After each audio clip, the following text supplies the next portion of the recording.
ఈయన తల్లిదండ్రులు అలివేలి మంగమ్మ కృష్ణమాచార్యులకు జన్మించారు. ఈయన రాళ్లపల్లి అనంత కృష్ణ శర్మ సంగీత సాహిత్యంలో ప్రసిద్ధులు. సారస్వతలోకం, అన్నమాచార్యుల కృత కల్పన, వేమనపై విమర్శన గ్రంథం వంటి రచనలు చేశారు. గానలిక సింధు, సంగీత కళారత్న వీరి బిరుదులు. కేంద్ర సంగీత నాటక అకాడమీ 1970లో ఫెలోషిప్ ఇచ్చి గౌరవించింది. తెలుగు, కన్నడ, సంస్కృతం భాషల్లో వీరు పండితులు.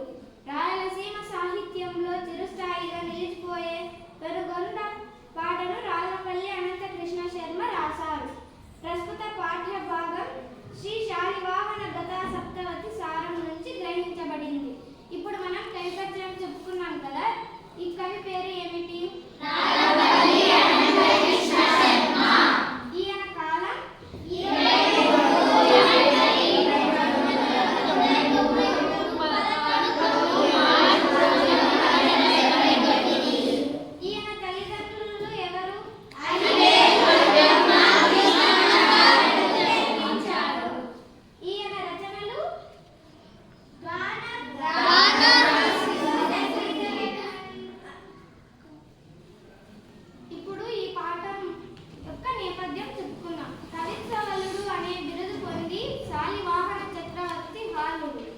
ప్రాకృత భాషల్లోని 700 సుందర గంధాలను ఏర్చిగూర్చి గతా సప్తవతి పేరిట సంకలనం చేశారు. 2000 సంవత్సరాల నాటి తెలుగు గ్రామీణ జీవన దర్పణం గతా సప్తవతి.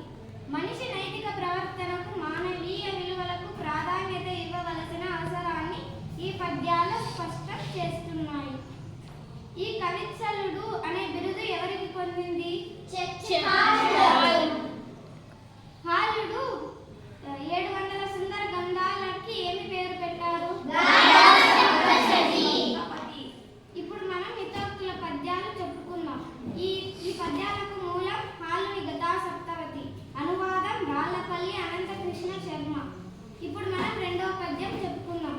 లోభివాణి చేతిలోని సిరి ఎంతగా వెలయుచున్న సుంత ఫలము లేదు, తెరవ నడచు వేల గరకు వేసవి ఎండ మాడువాని ధన నీడవోలే. లోభివాణి చేతిలో సిరి ఎంతగా వెలయుచున్న సుంత ఫలము లేదు. లోభివానికి ఎంత ధనము ఉన్నా కొంచెం కూడా ప్రయోజనం లేదు. తెరవ నడచు వేల గరకు వేసవి ఎండ మాడువాని నీడవోలే అంటే ఎలాగంటే మండుటెండలో నడిచేవానికి తన నీడ వలన తనకు ప్రయోజనం ఉండదు కదా. ఈ అవకాశం ఇచ్చినందుకు గురువు గారికి మీకు ఇప్పుడు సెలవు తీసుకుంటాను.